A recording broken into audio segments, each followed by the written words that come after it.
I'm Limmy, and this is my favourite YouTube channel.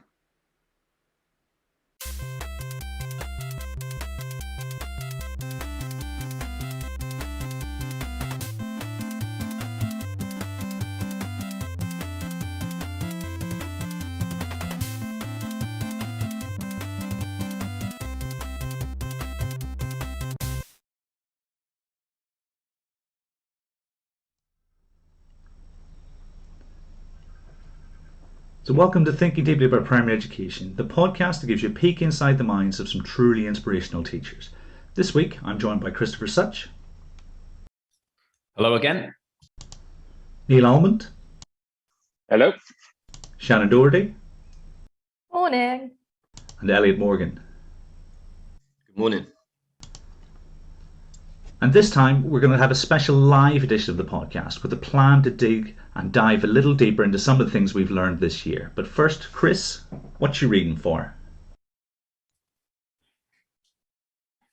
So this week I've dived back into a book that I read a couple of years back that really intrigued me, that reminded me about some of the things I actually liked about my university degree.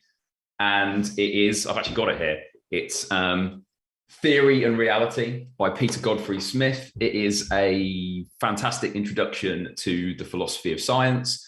For those of you that see people talking about positivism on Twitter, usually to try and shut down conversations about educational research, or hear about Karl Popper or paradigm shifts and all these bits and pieces and want to know a bit more, and why wouldn't you? I'd highly recommend the book. It is, really, really accessible content. Well, it has to be for me to be able to get something from it. But really enjoyed it. What about you, Neil? What are you reading for?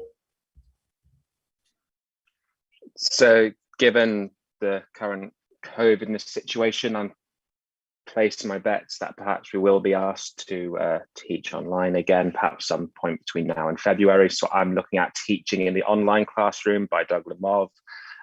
He just looks at ways that you can kind of implement some of the techniques that you might see or read and Teach Like a Champion, and how you might be able to use those in the context of teaching online via synchronous or asynchronous learning. So something new for me, because in my previous school, we weren't asked to kind of create videos or things like that for children. But I know in the school that I'm working with right now, they were asked to do it. So it's something that I need to kind of get my head around just in case.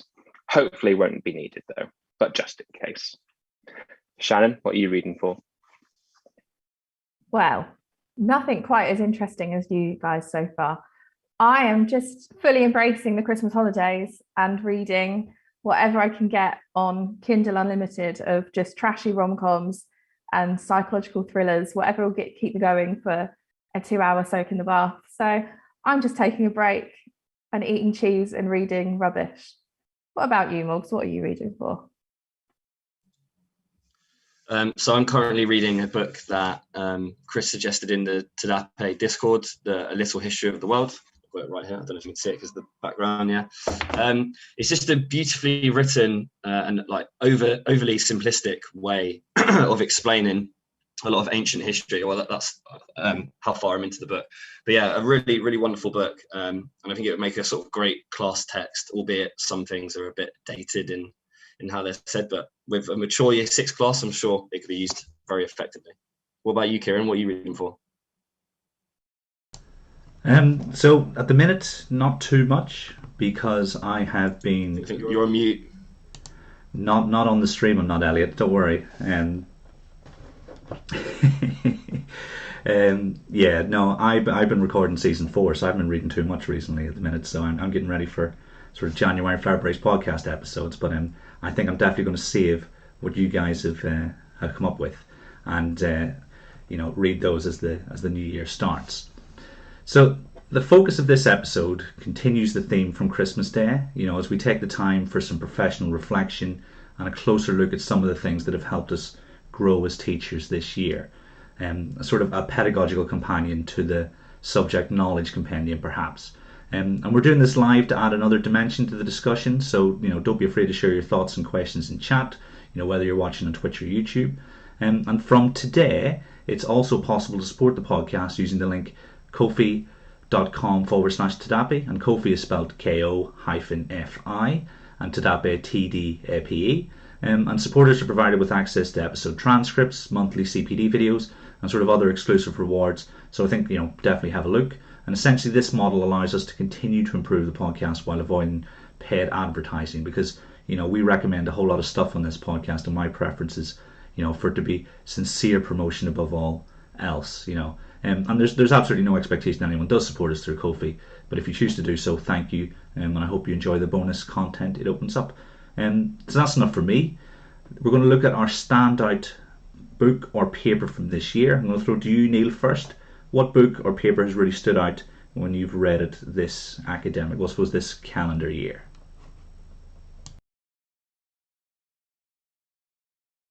My choice this year was Prisoners of Geography by Tim Marshall. The reason it was stand out for me, it was probably the first non kind of edgy book, but still had some sort of reference, and you could easily see how it would work into geography there, which, as you say, the first time I've read a book like that where I was like, okay, this is really interesting, to the point that I recommended it to my dad, and he's not a massive reader at all, but he does like geography, so I thought that would be great for him to understand as well, and to read, to enjoy as a little holiday read. And I think that's kind of one of the reasons why it was kind of a standout book for me, is because it's very rare that I come across a book that I would read that I could also kind of recommend to a family member who's obviously not a teacher. He's retired and enjoying the retired life. So I really enjoyed the fact that I could we both read it and we could share that together.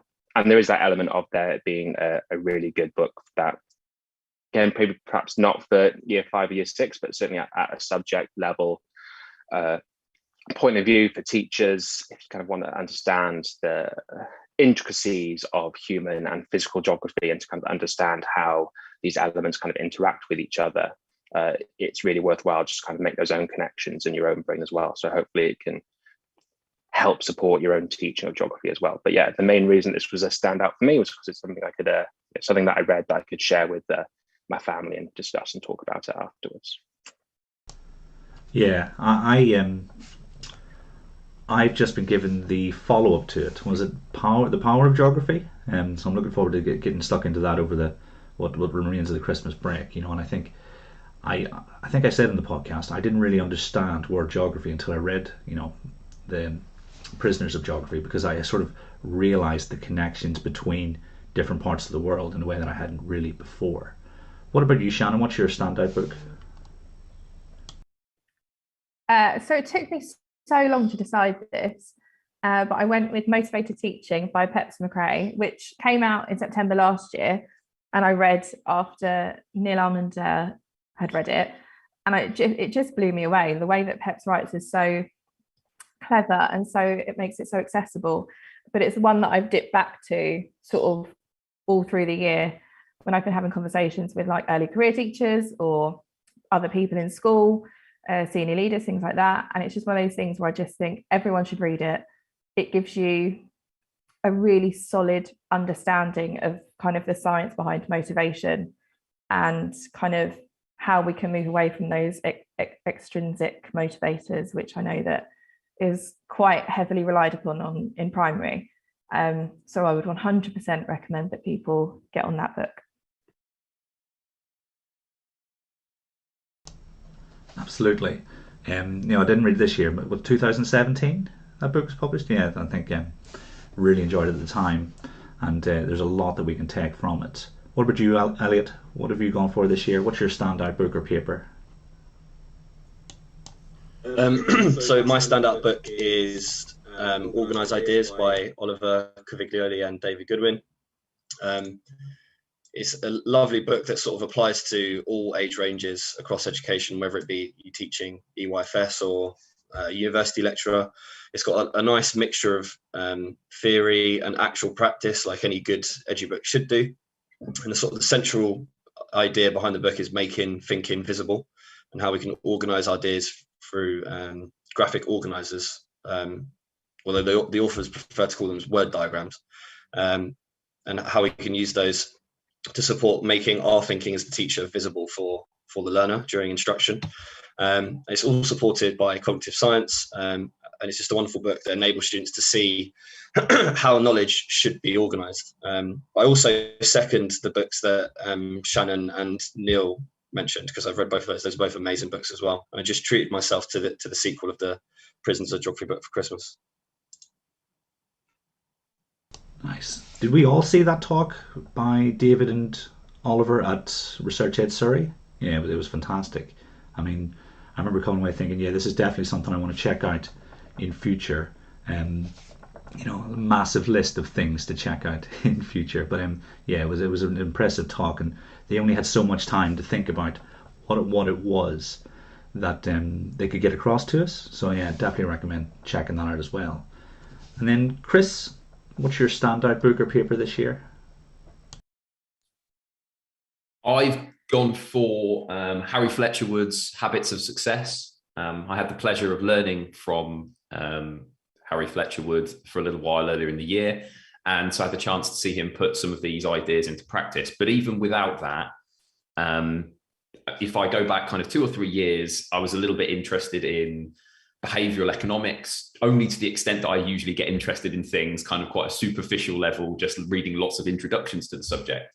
But to read a book by someone who clearly has learned about behavioral economics to a really deep extent, who has then thought about how that could be applied to education, how there are lots of tweaks or nudges or slight changes in our behaviors that can potentially have a significant impact on outcomes in schools. It was just an absolutely fascinating read. I'd highly recommend reading that alongside something like Basic Instincts by Pete Lunn, or any of the work of Kahneman and Tversky, just as to get a little bit of background around behavioral economics as well.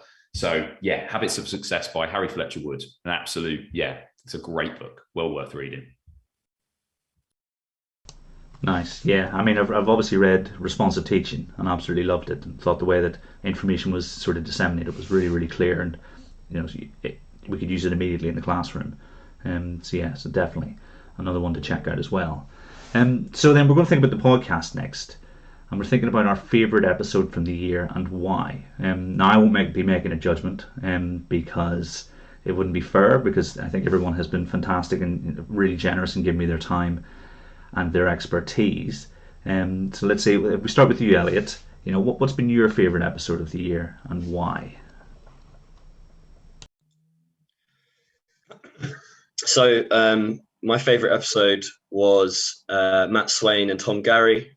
I forget what the title of the episode was, but it was along the ideas of supporting ECTs and teacher development.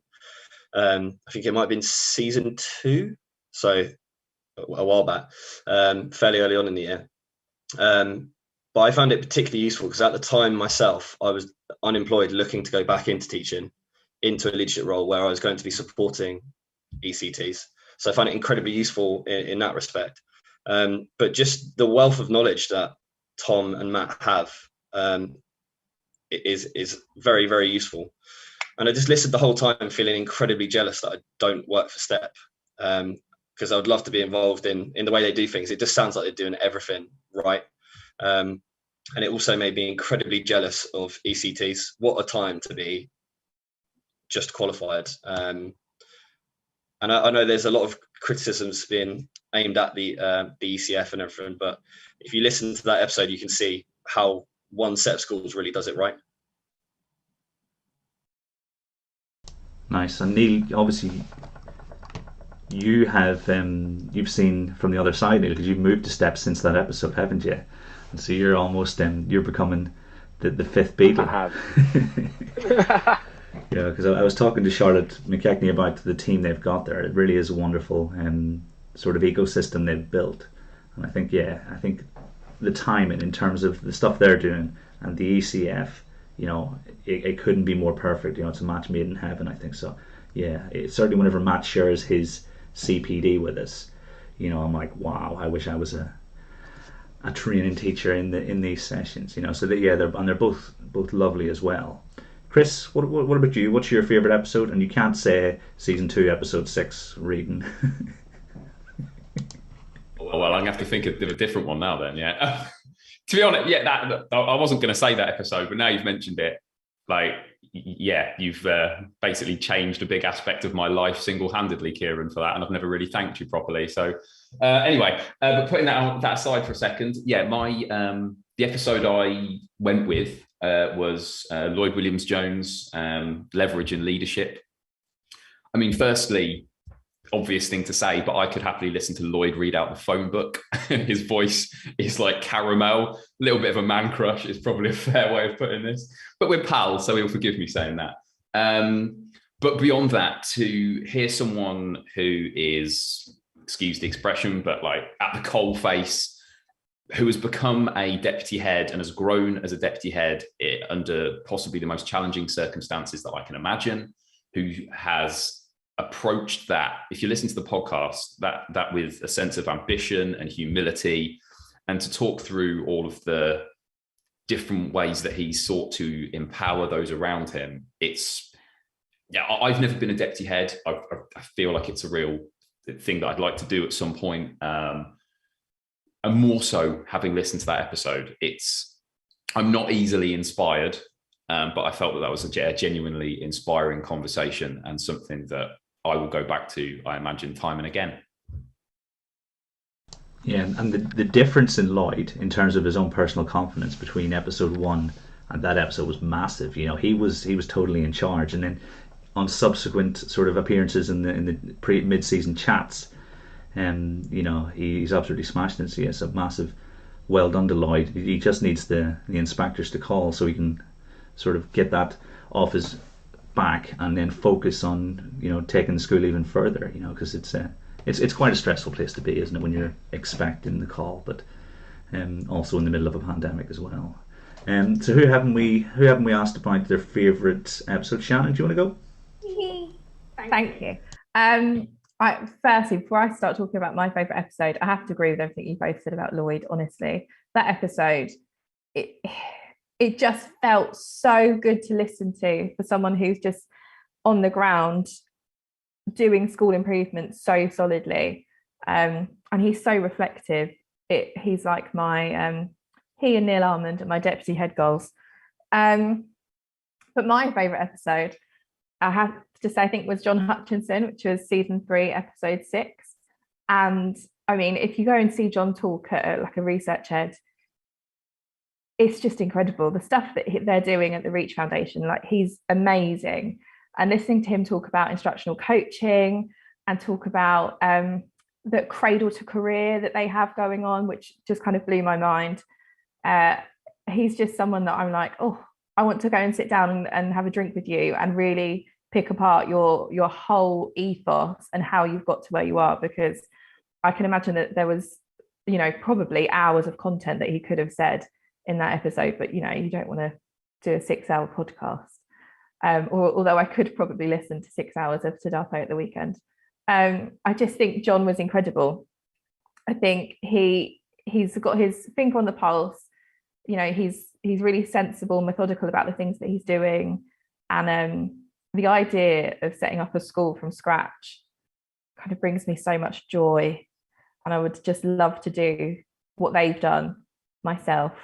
So I think, yeah, I remember tweeting about it and then going to see him at Research Ed and saying to him, it was just incredible, the stuff they're doing. It's awe-inspiring. Yeah, I totally agree. I tried to speak to him, but like you said, after his session, he was quite busy. You know, because lots of people wanted to speak to him, didn't they? You know, but I think Surrey was just after we'd recorded or released the episode, and I was like, you know, it was, you know, the way that those two married up was really good as well, because, you know, every time I listen to John speak or read what he writes, you know, I feel like I learn a whole lot, and you know, yeah, and like I say, he was extremely generous to give me quite a bit of his time, and yeah, one, you know, a very, very strong sort of contender for episode of the year. I think before we jump to you, Neil, I'm going to acknowledge that Lloyd has been texting me saying that the frames per second might be a little sketchy. I'm getting messages on my computer that say that 98% or 98.9% of the frames are being skipped. But the whole point of this episode is really to make Saturday's episode, which the audio track for this will be, as easy as possible. So if it's unbearable, you know, don't feel you need to sit and watch. You know, so Lloyd, if you are thinking I can just listen to this tomorrow, then that's absolutely fine, because this will be audio 9 o'clock on New Year's Day, so something to get rid of the sore head with. So Neil, what's your favourite episode and why? So my favourite episode was one of the early in between season episodes, where it's just those conversations, how do you solve a problem, which obviously I think is one of my kind of favorite parts of this podcast, are those little, how do you solve a problem, and then kind of talk about it for 45 minutes to an hour. And I really enjoyed the how do you solve a problem number lines, that conversation between you and Chris, just because you did take kind of diametrically opposed kind of views as to when the number line should be introduced. And to be honest, I've never spent more than 2 or 3 minutes thinking about whether I should use a number line or not. So the idea that you managed to really think that deeply about when a number line should be introduced was just one of those ones where I'd probably need to listen again to it and just take some notes, and really kind of think about where I put myself on that spectrum as to where something as simple and everyday as the number line should be introduced. It was just such a fascinating chat, and I know then you can take that even further. I'm sure you probably did. When should we have a number line that then introduces negative numbers? I think I recall a podcast or a kind of stream with Atul and Mark McCourt, where I think Mark's position was negative numbers on a number line, pretty much straight away, let's not deny their existence. So just really interesting how you just took one resource as humble and as simple as the number line, and then really kind of extrapolated every possible reason as to why you should use it by a certain point and why you shouldn't use it at a certain point. It really made me think a lot deeper about other kind of things in the classroom as well. That really made me think more. So appreciate that conversation between you two. Really like that one. Yeah, that was a bit of a turning point, because we sort of realised what was possible with the in-between episodes, and also that we realised that Chris and I could disagree and it not be a massive deal, because actually I think that's when our richest conversations come, is when we are opposed, because we could do a 20-minute episode where we both agree on absolutely everything, or where all of us agree on everything. But so that was a game changer, and like you, Neil, it's one of my favourite aspects, and I think it's definitely, as we go forward, the direction that the podcast will probably go more often than not, because I think it allows us to really think about the minutiae of our role, which is what we're all about. So leading on from that, favourite response to a question and why? Let's see, where will I go first? Does anyone have a burning desire to answer this question immediately? Shannon, do you want to go? So we re-listened to Andrew Jeffrey's episode together, Neil, Almond and I, recently, mainly because we knew that it was just pure gold and everything he said was fantastic, and so he could have probably got all of his answers nominated for favourite response to a question. But when you said to him, how do you approach planning in the long and short term? And he said, well, long term, the law says here's the national curriculum and that's what you do.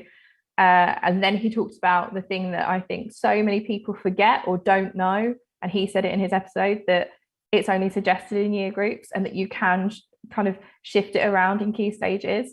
And that nugget of information for some teachers could have been a complete game changer for their practice, and for some maths leads as well, even some head teachers. There were people who just aren't aware of that because they're so used to doing what the curriculum prescribes in each of those year groups. So I think that was just like gold standard answer. And then he just goes on to give more great advice about teaching time and money in Key Stage 1, and then just more and more gold. And I just think anyone who, is a new maths lead, an experienced maths lead, just struggles with teaching maths, just listen to his episode, because all of those answers could have been my favourite response to a question, I think.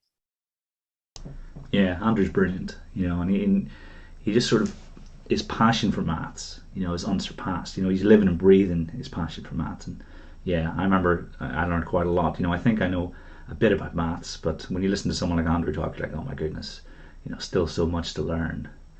Elliot, what about yourself? What was your favourite response to a question? So my favourite response came from Gawain's episode. And it was one of the classic questions that you have in sort of the earlier series, where you just ask about somebody's journey as a teacher. And he went into depth about how he sees his career. Sorry, just living in London, that's what it's like. Just plenty of sirens going past. So my favorite response was Gawain's response to his journey as a teacher, and he framed it as he sees his career as pre and post 2015. And that's something that sort of really resonated with me, because that's sort of how I view my career as well. Not that same year, but just seeing myself as before I sort of engage with evidence and post engaging with evidence. Just a really, really interesting answer, and his just whole career is really interesting. So I definitely recommend listening to that episode. Yeah, he's inspirational, Gareth, and to think that he took over a school during the start of the pandemic and still managed to drive the school forward is, it's hard to explain how impressive that is. Every time I talk to Gareth, I learn something new, and he's really driving things forward in Wales, and look forward to seeing him in March for Research Aid Cymru 2. So that'll be fantastic. Yes, I totally agree. Neil, what was your favourite response to a question? Not as serious as the other answers so far, but I just particularly enjoyed Lloyd's answer to the question, where did it all go wrong with regards to book scrutiny? And I just think he summed it up perfectly in 2 sentences, which was that there was a fetish to make books look sexy, summative things, and I do not think there is a place for that in schools. And that just summed up that episode and summed up that question just perfectly. That's where it all went wrong. They became sexy, summative things, which just aren't needed. Yeah, it's not how we do things. It's not how we prove learning to line managers or things like that. It's not how I know there are some people that do take notes in the podcast, but I'm sure there are people who learn just as much, if not more, when they kind of just listen to it. I don't understand why we use those as proof of that's what a child's learned, where we know learning versus performance. Just because they've performed well in that lesson doesn't necessarily mean that they can then go into remember it. Yeah, you say not that serious, but actually Lloyd just delivered the message with a bit of sugar to help it sort of go down a little bit easier, didn't he? And then Chris, what was your favourite response to a question? I'm going to be a bit naughty here and suggest 2. First, Gareth Metcalf, when we talked about problem solving, and we were trying to get to the bottom of what it is, the discussion between you two about what is and isn't a problem, and the fact that I came away from that realizing that in mathematics, it's okay to recognize that people use the word problem for with different definitions, 2 specific definitions, one that seems to allow for the idea of routine problem solving, and one that Gareth and I, for example, tend to subscribe to, which would make the idea of routine problem solving a bit of a contradiction in terms. But coming away from that and knowing, if someone said to me, okay, so what is a problem in mathematics, and knowing that I now have a way to describe that succinctly, starting as I do with many sentences with the phrase, well, it depends because. So it's I loved that conversation. I loved the clarity that you and Gareth gave to that without necessarily dumbing it down for me to understand. It was spot on. But I have to mention a response that Neil gave. I think Mrs. S Teaches Victoria did as well in the episode on history, specifically because in the question where you asked about what things perhaps might not be a good idea to do, I'm not going to go through all of the responses that were given, but things like not kind of using kind of ethical questions and considering them as historical inquiry, because frankly, this was about a week before I pushed my history curriculum stuff online. And following that episode, I just thought, oh, okay, I've got to change quite a lot of things in my history curriculum quite quickly. And so, he and Victoria saved my bacon to some extent on that one. So yeah, great episode and great set of responses. The classic Chris Such re-edit that you're so fond of engaging with.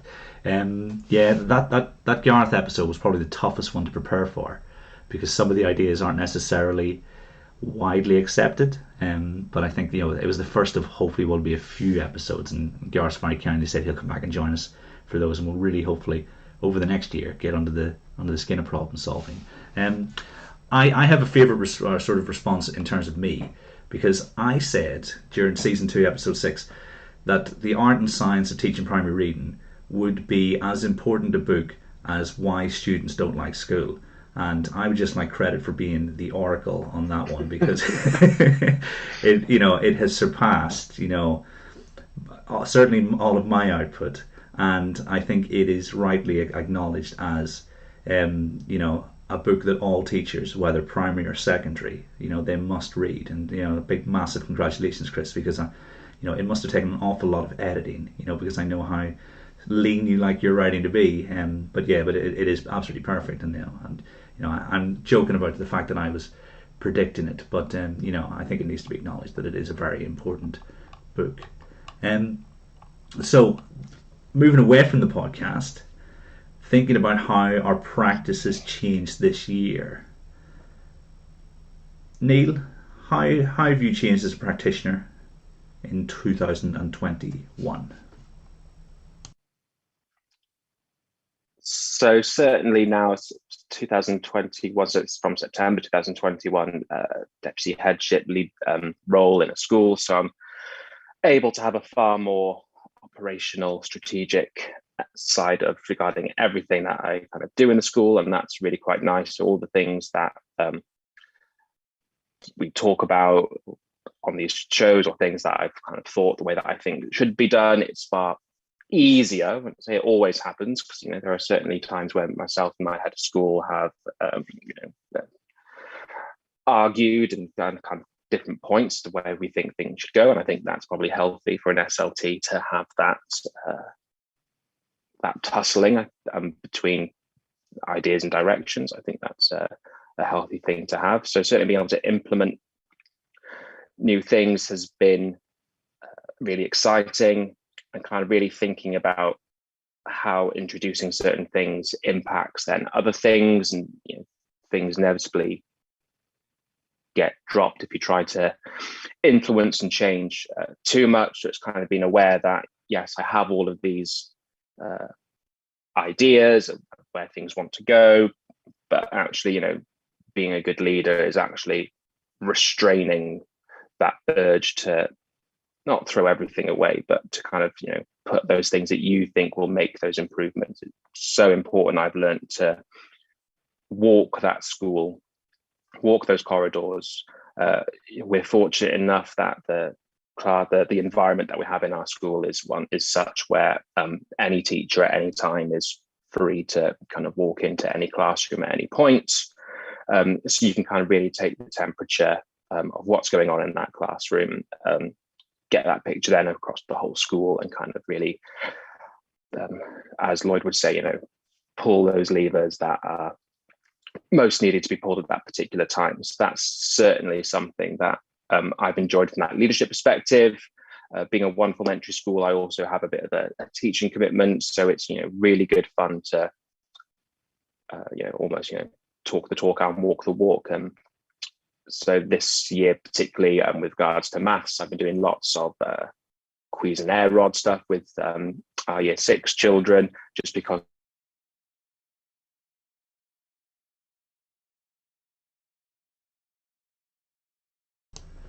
I think we've lost Neil.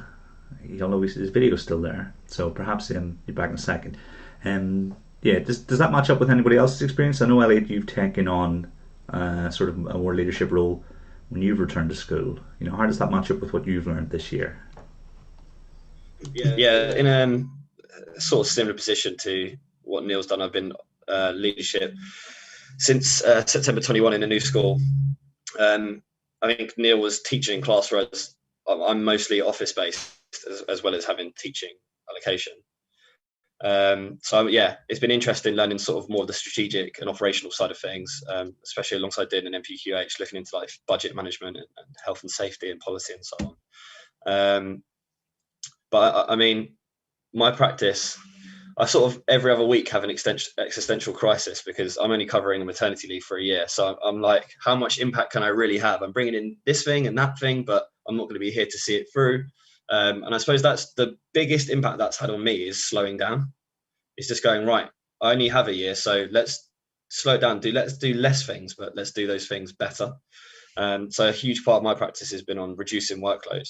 And trying to slow down how many things I've brought in. And that was heavily influenced by Matt Swain and Lloyd William Jones, their talk at Research Ed, where they talked about how to structure CPD and how the average school might use every different staff meeting as a different thing to introduce. And they sort of presented like, let's show one thing and let's make that the thing for the next 6 weeks or whatever it may be. That's really influenced my practice and helped me to just introduce a few things like how to line up outside the classroom or what task you have for pupils when they enter the classroom, things like that. Very minor nuances and slight changes to practice, but allowed those to really embed well and become more effective. Nice. Yeah, sorry to cut you off there, Neil. You sort of disappeared from the screen for a second. So I was just asking Elliot how his experience matched up with yours. You know, was there anything else you wanted to add before we sort of? I'm not sure at what point I froze, but just to say, using air rods you were talking about when you froze. So the opportunity, I say, judging, going from the talk that you had about key stage 2 manipulatives, I've written a lot about how quees and air rods can and definitely should be used in key stage 2. So it's been really useful just to have a kind of prolonged set of time where I can kind of put these things into practice, refine my thinking and have a look at what works. Not to kind of plug my own blog by any such, but it's kind of an area that I'm really kind of interested in blogging about is, you know, how do you teach certain objective and kind of look at in depth about how one can teach this particular objective, which I think is really useful. I just want to mirror what Elliot just said as well. I too am on a maternity contract for 1 year, and it really is something that does stay in the back of your mind when you're thinking about teacher improvement and leadership, is that, you, as far as you know, you're only going to be there for a year. So you have to really think about, well, what is that tangible impact that I can have, because that kind of changes your mindset to, you know, you're probably not going to have that 5-year impact. It's, you know, what can I just do for 1 year to kind of put this school in a direction that you think is right, or that the school think is right for that time. And I think that's quite a challenge as well. So yeah, just echo what Elliot said there. Yeah, so you're almost getting a feel for the other side of school leadership, you know, the stuff that we don't necessarily talk about in the podcast, because we like to talk about pedagogy and teaching and learning quite a bit, you know, but that operational side and how you can have an impact, you know, it matters just as much, you know. And I think both your schools will be, you know, if it's what you want, will be have the awareness that you know, you guys are people they need to keep on board as much as possible, you know. I suppose the same goes for everybody on this call at the minute. So Neil and Elliot, Shannon, what have you learned this year? Picking up from what the boys have said, so leading wise, definitely it's slowing it down, being cautious, realising that it's not a race to get things done and implemented, and that school improvement is like a marathon and not a sprint and all of that stuff. It's about prudence, as Lloyd would say, from our MPQ stuff. It's recognising what's going to have the biggest impact. Yes, I might want to change how something is done in the foundation subjects, but is there a bigger need to change how we do phonics, for example? Thinking about what needs to be done first rather than what I just like the sound of. And with regards to my role across the trust, I'm really learning about this sort of like change management kind of side of school improvement, and different pockets of people who have different experiences and different ideas and opinions about how things should be done. making sure you're giving people enough chance to explore and find their feet and sort of flirt with the ideas you're implementing, but also making sure that it's a bit more directed as well, and that we're getting out of it what we want to get out of it. So that's been a real learning curve for me. I've only been doing that bit for a term, so that's been interesting.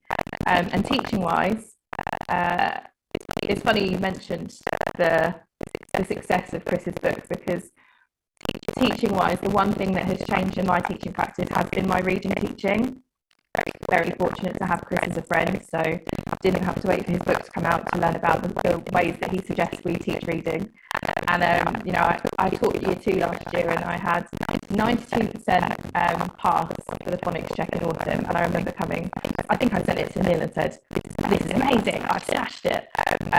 But there's so much more to come after that. And so you know, and then we locked down for a couple of months. And so I knew very little reading was happening at home, and I knew I had to have a big impact when we came back in.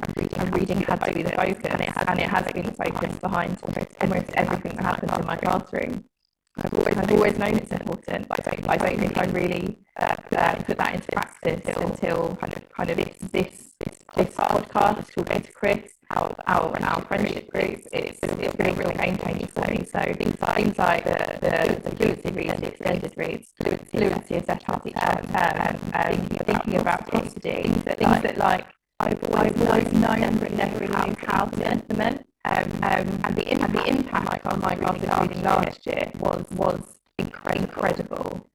And then this year with year 5, you know, they're really impacted over the last couple of years now, lockdowns. And I just like their confidence has skyrocketed. The fact that they're reading out loud every day in front of their class, their peers, when you know that real hurdle for it's all down to Chris's book and having Neil at home to about reading all the time as well. He is also a very knowledgeable being. So that's how my teaching has changed. Yeah, I'm almost a little jealous, because I'll probably never teach anyone to read ever again, but I almost wish that 10-15 years ago I'd had access to Chris's book, because then I probably would have done a much better job than what I did. So it's quite exciting watching you guys share your experiences of putting those ideas into practice. And I think actually on one of the YouTube videos someone said, "Oh, we now talk about prosody in the staff room." And I was like, "That's brilliant," because that's changing the conversations that happens. It's super. Does that leave Chris then on how your practice has changed this year? Thank you for saying such kind things about my book. I'd just like to quickly say that it should have been subtitled "The Least Original Book Ever Written." Nothing in there is my idea, not one thing. It's all just other people's ideas collected. So yeah, you give it like far too much credit my way. So anyway, in terms of how my practice has changed, the last couple of years, but very much almost entirely over the last year, I've focused in the work I did at the school I've just left. I focused particularly on teacher development and curriculum development. That was kind of the role that I had. Very large school by primary standards, so I had the opportunity to do that. And you can only really, I think, make really significant changes in places where you accept that what you've done before wasn't particularly great, and that is definitely the case. When I look back to the teacher development stuff that I did 2 years ago, 3 years ago, 4 years ago, I like to think I did a good version of something that was not particularly advisable. Lots of teacher development stuff, lots of CPD that was, here's a staff meeting, here's a set of ideas, here's something you need to know perhaps, go and try this in the classroom and maybe we'll talk about it later. And that was about as good as it got. Whereas now I've really tried to make sure that, building on what someone said earlier about this idea of taking your time, about perhaps looking at just one priority and focusing on that for a while, thinking about the motivation involved, making sure that every teacher is aware that when we're doing a bit of CPD, that we are looking to solve a problem that we all share across the school. Making sure that everything that I do in CPD explicitly builds on prior knowledge. Making sure that there's practice involved, lots of decent practice. Firstly, kind of in a almost isolated context, and then within something that's going to apply to their teaching the next day or the next week. And making sure that there's a sense of accountability for the teachers and for me when it comes to that professional development. That's stuff that has completely changed in how I do things. And I like to think for the better. In terms of like curriculum development, I would say the last year in particular, I've learned that the making and designing and basically the bit of curriculum that you get to do on your computer, and where you maybe go and have discussions with teachers and you see what they are doing currently, and then you feel like you're building something, that is at most 20% of the job of curriculum development. The 80% that comes after that, which is, okay, how does this look in the classroom? How am I supporting teachers' subject knowledge? How am I making sure that the curriculum then adapts to the potential issues with subject knowledge, etc.?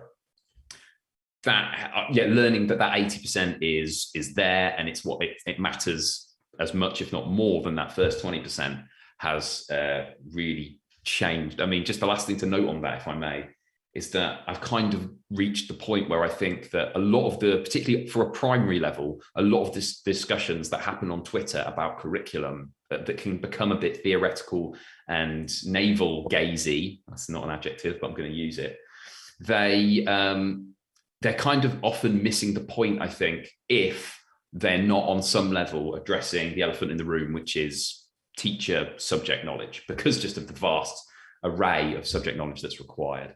So yeah, focusing on subject knowledge in curriculum development in particular has been a real change as well. Nice. I think we should probably make that one of our chats in the next couple of weeks, the 80%, that of curriculum design. Yeah, so I think, bookmark that one for a Tuesday night in the very, very near future. So the next few are completely opinion based, because I think, I was talking to Pepsin McCrane, he was talking about how the golden age of sort of education, and how we've got things better than we've ever had them before in terms of how teachers are developing and growing and things. And I think we're quite lucky that certainly with the 5% who engage with Twitter and things, we get lots of really solid content that help us grow as practitioners. And so by asking the questions that I'm going to, it's not my aim to sort of present a finite number of contributors. It's to think about, these just happen to be the people who stand out to us. So the first one is sort of the breakout contributor, someone who you hadn't necessarily read or heard from before this year, but actually they've really sort of helped you develop your thinking and help you think deeply about education. I've gone around the houses and explained that, but basically I'm not trying to say, these are the absolute best, these are just our opinions, more or less. So Elliot, do you want to start? Who's your breakout contributor this year to the general education conversation? Yeah, for me it would be Tom Oakley on the Discord. So we've got the Thinking Deeply About Primary Education Discord, where we share like papers that we're reading and blogs that we've written, and we suggest episodes, and we have just general discussion. And he's been somebody who's been quite present on there, which has helped me to constantly go back and engage through it and read through the different comments. And he's also shared some of his blogs that I've read, and he's somebody who I'd never engaged with or seen on Twitter before. So yeah, he would be my breakout contributor this year. Yeah, he made some fantastic playlists as well, with things like stuff from Bernie West to Cotton, different maths sort of sources. And definitely I sit and YouTube just sort of lets you watch the next video, so you can spend hours just sort of geeking out on that kind of stuff. Shannon, what about you? Who's your breakout contributor? Mine, this was the easiest one for me. Mine has to be Tom Brassington, who is at BrassoTeach on Twitter. He's been on Twitter for a bit before, and we've interacted, but this year I feel like he's just really upped his Twitter game. Like the threads he posts, they're so thoughtful and well considered, and he talks about so many areas. I can't remember if it was yesterday or the day before, he talked about Westminster Abbey, one of his favourite places, and so he's just done this beautiful thread where you could just sit and read and go, oh, I didn't know that, and that's what a beautiful thing to do. And the day before it was sculpture, he's got a unit on sculpture coming up, and people were sharing their sculptures, that they're their favorite sculptures. And he's one of those people that pulls everyone on Twitter together, and you start to have these really interesting conversations that he's kind of instigated. And, you know, I think he's leading geography this year, and his threads on that have just been so fascinating.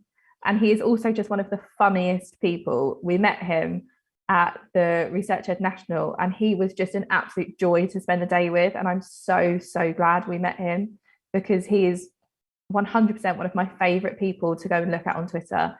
And if it's you know, there are a few accounts who I'll go onto their profile and just see what they've tweeted recently, and he is 100% one of them.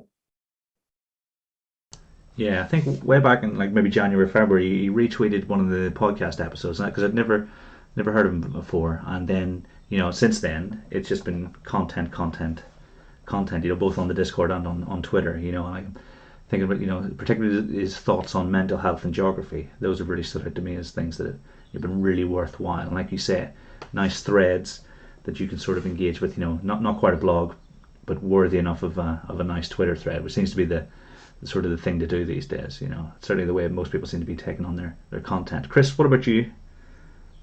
Do you have a breakout contributor? I don't know about whether he'll appreciate me describing him as a breakout contributor, as I'm sure he's been on Twitter probably longer than I have. But Ryan Lashon, every couple of weeks, I'll go on to, I'll just happen to notice a thread he has begun. He will ask an interesting question, and then when people have answered, he will have, you know, come up with kind of relatively provocative but politely provocative responses in order to keep the conversation going. I would say this year there's been kind of 10, 12 occasions at least where a fascinating conversation about reading, where I've come away learning things from people who know much more than I do, has been started by him. And that's not an accident. It's the fact that he is constantly thinking about, literacy more generally, but thinking about reading. So I think I've done it twice already on Twitter, where I've just said, follow this man, but I'll do it again. Yeah, follow Ryan. Yeah, that's Ryan for Ryan. I apologize for the pronunciation. This is the joy of only knowing people on Twitter. RYON LEYSHON. Ryan Lashon. Brilliant. You know, highly recommended follow. Yeah, I think everyone around here will agree with that. And definitely someone who I would love to have the chance to sit down and chat with on the podcast. But I know he's got a very, very young family. Certainly the last time I was speaking to him via direct message, he was either expecting or had just had a baby. So, you know, completely understandable that it's, you know, maybe one for the future in a couple of years' time. But yeah. And then last but not least, Neil, what about yourself?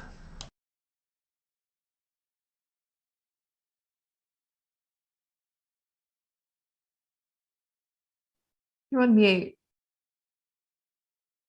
What's going to happen? So this year, I particularly enjoyed the content and the blogs by Nick Hart, who is a head teacher around the Reading area, I believe. I think he's posted some very interesting things that have been exceptionally useful to me as I'm kind of just starting my my leadership journey. It's not to say I've agreed with again everything that he's said, but again that's healthy to disagree. And yeah, I think it's always been useful when you're doing pupil progress or thinking about development. There's normally a blog that he's written about it, so it's definitely it's been a worthwhile one to kind of read just before I've gone on to do those things, to just have a look and see how that's all been done. So yeah, really recommend that you follow Nick Hart on Twitter. Yeah, his stuff's always really, really clear, you know, and I appreciate that when I'm tired and I want to, but I still want to learn something. And you read his blogs and you think, oh yes, I understand this better than I did before I read it. I think, yeah, he's involved with is it Research Ed Hertfordshire? My knowledge of English counties isn't great, you know, but I'm thinking M40 direction. Berkshire? Yeah, Berkshire. Yeah, Berkshire. Which is, I think that's May next year, you know. Is Berkshire near the M40? Well, I suppose we'll never know, will we? It's not that important. I almost feel horrible asking the next one, but who do you think's been the most valuable contributor? You know, and again, this is highly subjective. the opinion of those who are responding. Chris, I'm going to go to you this time. Who do you think has given the most valuable contribution in 2021? I've got so many names written down, but I've already broken the rule once, so I'm not going to break it this time. I am just going to stick with one person, but I'm almost deciding on spot. No, I have to go with this person. Sam Friedman, on at least 2 or 3 occasions, I've been sitting on my phone, just killing some time, late in the day, 11, 12 o'clock, maybe I can't sleep. And I found a thread that he's written about politics, or a thread that he's written about the economics of South Africa, or I found a thread that he's written about international test cricket, or whatever it might be. And he seems to have he's like a bot designed to interest me with what he creates. He's absolutely wonderful content. I think at one point, a couple of weeks back, I was going to say, my fate, apart from the friends that I've made on Twitter, basically you guys, apart from the friends that I've made on Twitter, the best thing about EduTwitter is Sam Friedman. I thought, hang on a minute, if I'm posting this at midnight, it's going to seem a bit creepy. I'm not going to do that. So I've got that saved somewhere and never posted it. But yeah, he is for big picture stuff, for politics, for all sorts of things. I think his contribution to EduTwitter is, it deserves to be more appreciated than it probably is. He's fantastic. Yeah, definitely with you, and and he sort of seems to go with, he's got his view of education, and that's it, no matter who he's speaking to. And I really respect that, because it's not an easy job, but he's definitely, I think, for the betterment of the profession in general. So nice, I agree with that. What about you, Shannon? Well, like Chris, there are lots of names that I could have said, and I've just changed my mind at the last minute, because there are just so many people that I find valuable and who bring such goodness to EduTwitter. But the one I've chosen is Catherine Morgan. Catherine is, I think, really underrated. And she used to be a primary teacher. She has changed. She's, she worked for Teacher Development Trust. Who am I? Yep, thank you, Neil. But she points you in the direction of so many papers and books and quotes, and she's one of those people who appears to have read everything, because she knows so much. And we had a really intimate talk with her and Peps at Research Ed Surrey, and it was I think 9 of us in a room, and it was because they'd agreed to do a last minute session where someone had cancelled, and her thoughts on things and the way that she kind of reflects on things is just incredible. And for me, as a woman in education, I think she's a really good example of someone that I look up to. And she kind of like brings research together, and she pulls everything together for you. So she's sort of doing the work for you, which I think is always handy. Yeah, I totally agree. And she's always been really supportive of the podcast as well. I think one of her collections is places to go to listen to things about education. She's certainly, so obviously a big thank you to her for her support in sharing our message. Elliot, who do you think has provided the most value to your professional development this year? I think mine would be Josh Goodrich and his 4-part blog on instructional coaching, which is a great read. He's clearly very knowledgeable about the subject and very well read on it. And he also presents CPD how it should be, in small parts, easy to follow, sort of actionable content, framed within like a school example. Like he makes up sort of like fictitious leader and puts them in different situations, shows what a dialogue would look like between them as a coach and whoever they're coaching.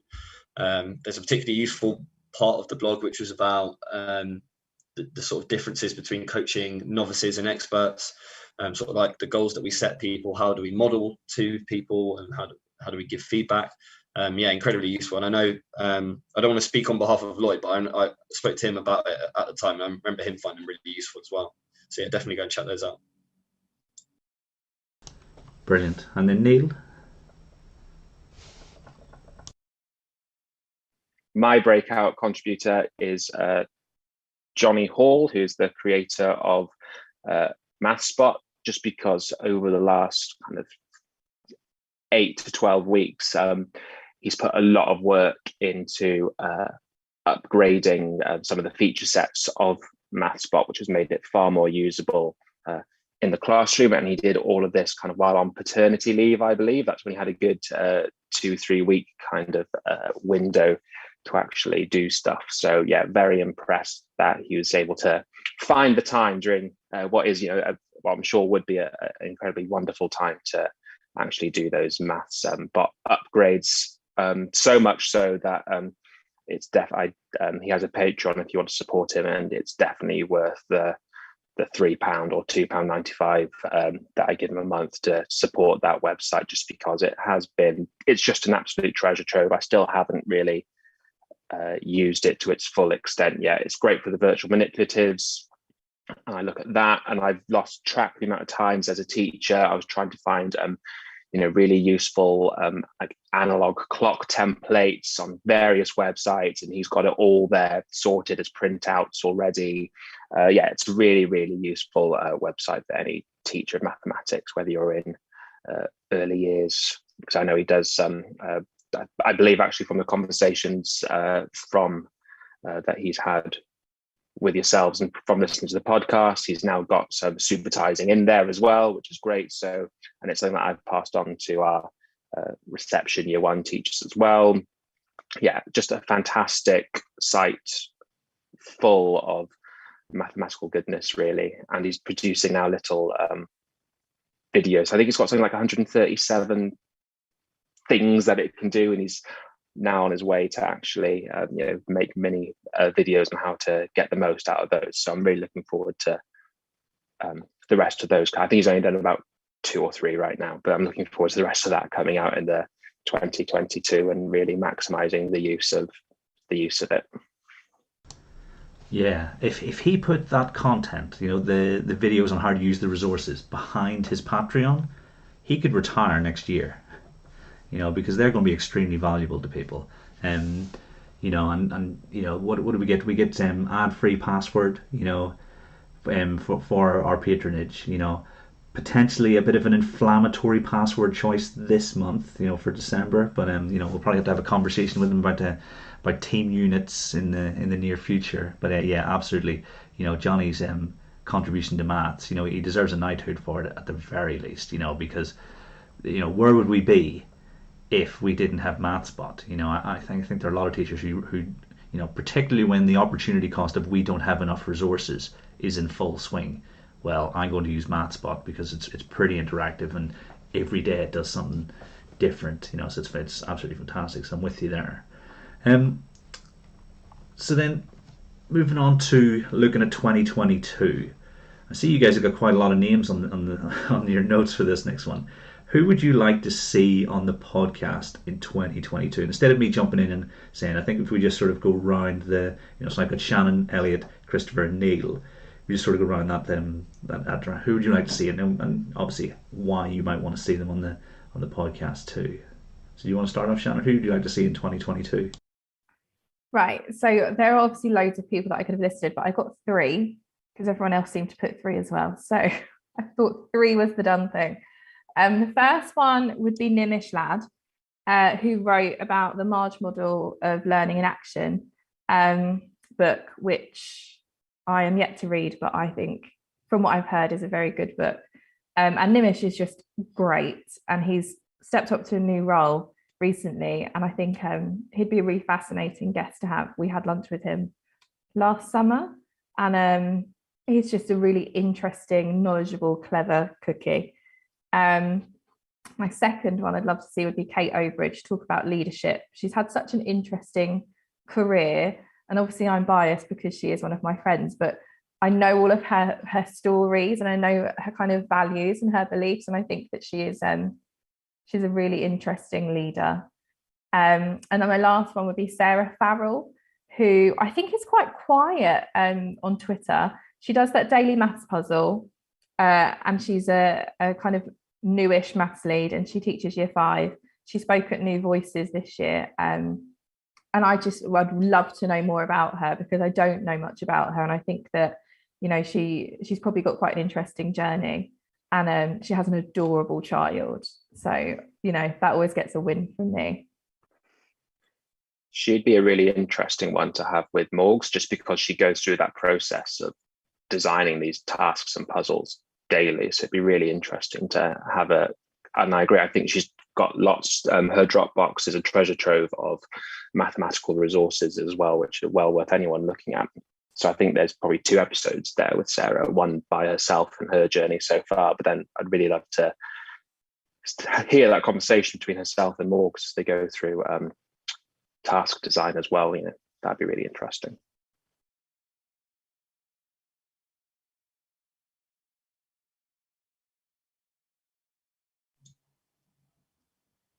We've lost Kieran and Asa. So I'll go through mine. I'm not perhaps as active on Twitter as others maybe, so I struggled to think for this question. And I'm looking at the list of names, and I agree with all of them. I wish I'd thought of them myself. But the one that came to mind was Mr. T Does History. And I know that there was perhaps a conversation in the works already, and that will come in due course. But he obviously creates loads of lovely threads and blogs about history. And then I know I mentioned him earlier, but Ollie Cav and David Goodwin, just because I would love to hear them talk specifically about the primary age and what particular